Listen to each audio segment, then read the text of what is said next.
Oke, assalamualaikum warahmatullahi wabarakatuh. Allahumma sholli ala sayyidina Muhammad. Oke, masih bersama saya Nurul Fajri. Hari ini kita akan membahas tentang penyajian data. Nah, apa definisi daripada penyajian data?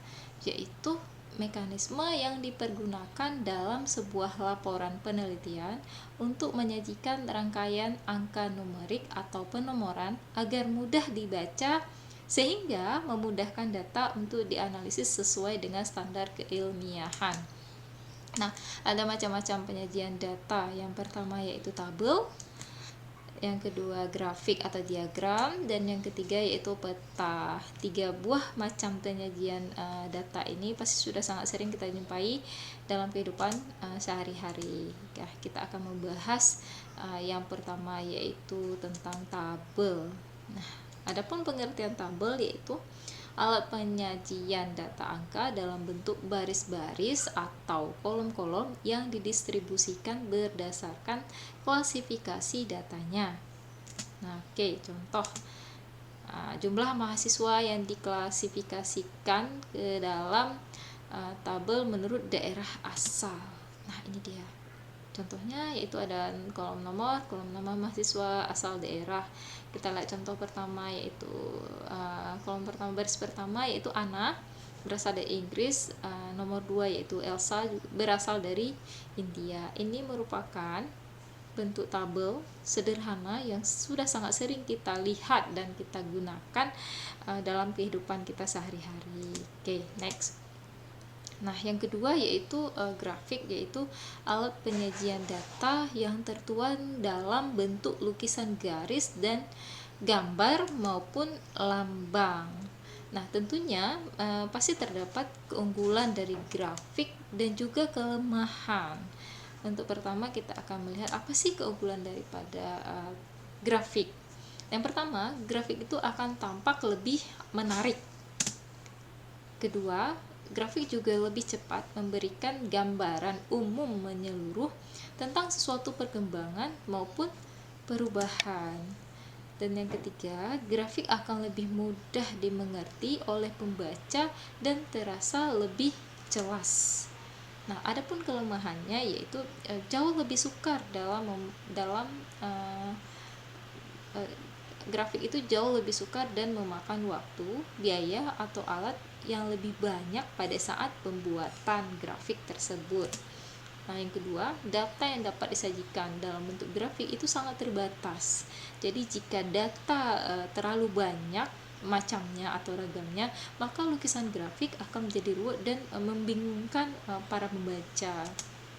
Yang ketiga, umumnya gambar pada grafik itu kurang teliti karena jarak misalnya 2,75, maka lukisan grafiknya menjadi dibulatkan menjadi 2 agar mudah menggambar grafik. Akibatnya ketelitian desimalnya menjadi lebih kurang. Oke, jenis-jenis grafik itu yang pertama yaitu ada grafik garis. Ini grafik garis. Nah, definisinya adalah garis dibuat untuk menunjukkan perkembangan suatu keadaan yang bisa berkembang naik ataupun turun. Nah, ini contohnya. Kita lihat. Ini titik asal misalnya untuk nilai statistik. Oke, nilai statistik awalnya dia naik, terus turun banget, turun baru naik lagi. Yang biru. Ada juga yang pertama dari bawah naik baru turun, naik lagi ya. Nah, jadi grafik itu akan lebih terlihat naik turunnya. Nah, yang kedua adalah grafik batang atau histogram, yaitu grafik yang tersusun dari segi 4 yang didirikan pada apsis membentang selebar-lebarnya kelas. Nah, ini merupakan contoh grafik batang. Kita bisa lihat itu ada Andi, Anna, Emma, dan Elita.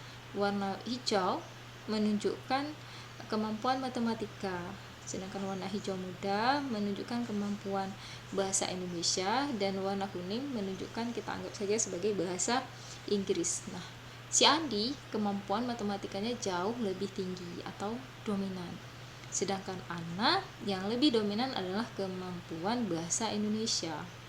Nah, Emma di matematika, dan Elita itu di bahasa Inggris. Artinya jika menggunakan grafik batang akan sangat terlihat perbandingan daripada satu data dengan data yang lainnya. Ini jelas sangat terlihat. Nah, ini pasti sudah sangat sering kita lihat dalam kehidupan sehari-hari. Oke. Nah, lanjut dengan diagram lingkaran. Diagram lingkaran digunakan untuk membandingkan data dari berbagai kelompok. Nah, ini muncul data. Oke, data lingkaran punya Andi, dilanjutkan dengan punya Ana, baru Elsa, dan yang terakhir kita anggap aja Elita. Oke, ini merupakan contoh diagram lingkaran yang juga sering sekali kita lihat dalam kehidupan sehari-hari. Nah, terus ada lagi diagram pencar. Nah, diagram pencar merupakan diagram yang menunjukkan gugusan-gugusan titik-titik setelah garis koordinat sebagai penghubung diputus. Nah, ini nampak. Oke, ini adalah garisnya. Garis, oke, ini garis. Nah, ini adalah titik-titik, oke, titik-titik berpencar-pencar. 1, 2, 3, 4. Di sini ada juga 5, 6. Ya, ada 6 buah titik-titik berpencar-pencar ya. Diagram pencar. Oke, nah.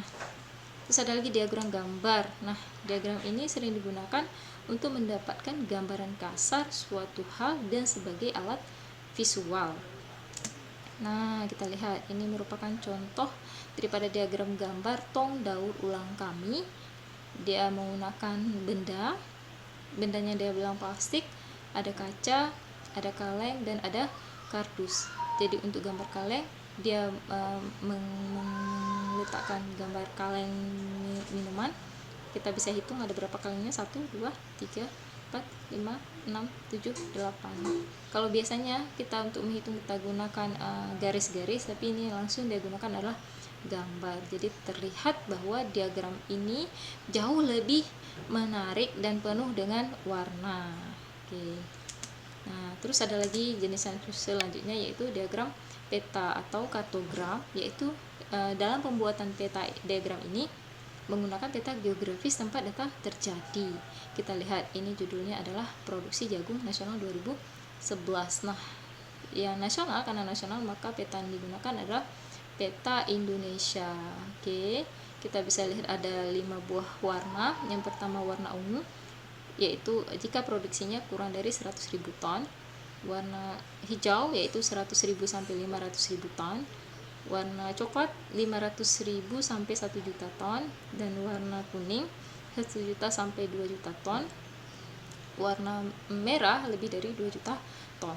Nah, dari grafik peta, diagram peta, kita bisa terlihat bahwa yang produksi jagung nasional tertinggi yaitu di Pulau Jawa, terletak Pulau Jawa, tepatnya di Provinsi Jawa Tengah. Nah, ini warnanya berwarna merah, artinya produksi jagung di daerah Jawa Tengah itu di atas 2 juta ton.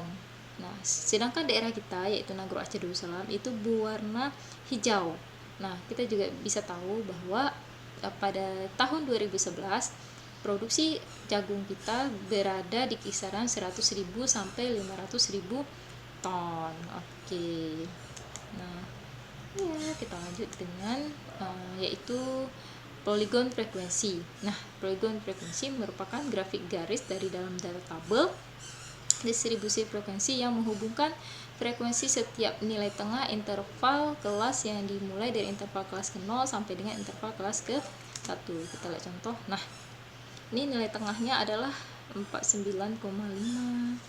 Nilai tengahnya 56,5. Nah, ini semua nilai-nilai tengah.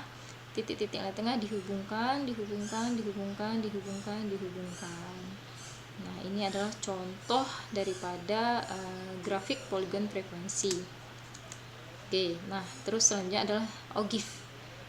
OGIF merupakan grafik garis dari suatu data dalam distribusi frekuensi kumulatif dengan nilai skala horizontalnya berupa nilai tepi kelas atau batas kelas setiap interval kelas, dan nilai skala vertikalnya berupa frekuensi kumulatif.